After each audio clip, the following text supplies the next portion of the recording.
ഇന്നത്തെ വേദഭാഗം അപ്പോസ്തലനായ വിശുദ്ധ പൗലോസ് എഫേസ്യർക്ക് എഴുതിയ ലേഖനം 1-ാം അധ്യായം 1 മുതൽ 14 വരെയുള്ള ദൈവവചനങ്ങളെ ശ്രദ്ധിപ്പിൻ.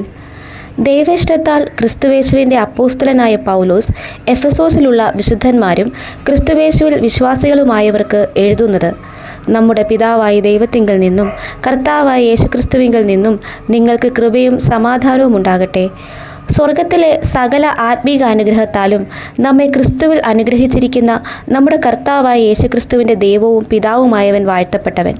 നാം തൻ്റെ സന്നിധിയിൽ വിശുദ്ധരും നിഷ്കളങ്കരുമാകേണ്ടതിന് അവൻ ലോകസ്ഥാപനത്തിന് മുമ്പേ നമ്മെ അവനിൽ തിരഞ്ഞെടുക്കുകയും തിരുഹിതത്തിൻ്റെ പ്രസാദപ്രകാരം യേശുക്രിസ്തു മുഖാന്തരം നമ്മെ ദത്തെടുക്കേണ്ടതിന് അവൻ പ്രിയനായവനിൽ നമുക്ക് സൗജന്യമായി നൽകിയ തൻ്റെ കൃപാമഹത്വത്തിൻ്റെ പുകഴ്ചയ്ക്കായി സ്നേഹത്തിൽ നമ്മെ മുൻ നിയമിക്കുകയും ചെയ്തുവല്ലോ.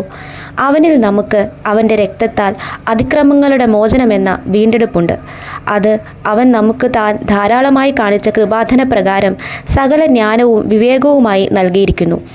അവനിൽ താൻ നിർണയിച്ച തൻ്റെ പ്രസാദത്തിന് തക്കവണ്ണം തൻ്റെ ഹിതത്തിൻ്റെ മർമ്മം അവൻ നമ്മോട് അറിയിച്ചു.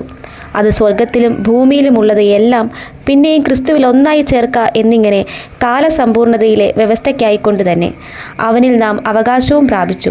തൻ്റെ ഹിതത്തിൻ്റെ ആലോചന പോലെ സകലവും പ്രവർത്തിക്കുന്നവൻ്റെ നിർണയപ്രകാരം മുൻ നിയമിക്കപ്പെട്ടത് മുമ്പിൽ കൂട്ടി ക്രിസ്തുവിൽ ആശവച്ചവരായ ഞങ്ങൾ അവൻ്റെ മഹത്വത്തിൻ്റെ പുകഴ്ചയ്ക്കാകേണ്ടതിന് തന്നെ അവനിൽ നിങ്ങൾക്കും നിങ്ങളുടെ രക്ഷയെക്കുറിച്ചുള്ള സുവിശേഷം എന്ന സത്യവചനം നിങ്ങൾ കേൾക്കുകയും അവനിൽ വിശ്വസിക്കുകയും ചെയ്തിട്ട് തൻ്റെ സ്വന്തം ജനത്തിൻ്റെ വീണ്ടെടുപ്പിനു വേണ്ടി തൻ്റെ മഹത്വത്തിൻ്റെ പുകഴ്ചയ്ക്കായിട്ട് നമ്മുടെ അവകാശത്തിൻ്റെ അച്ചാരമായ വാഗ്ദത്തത്തിൻ പരിശുദ്ധാത്മാവിനാൽ മുദ്രയിട്ടിരിക്കുന്നു.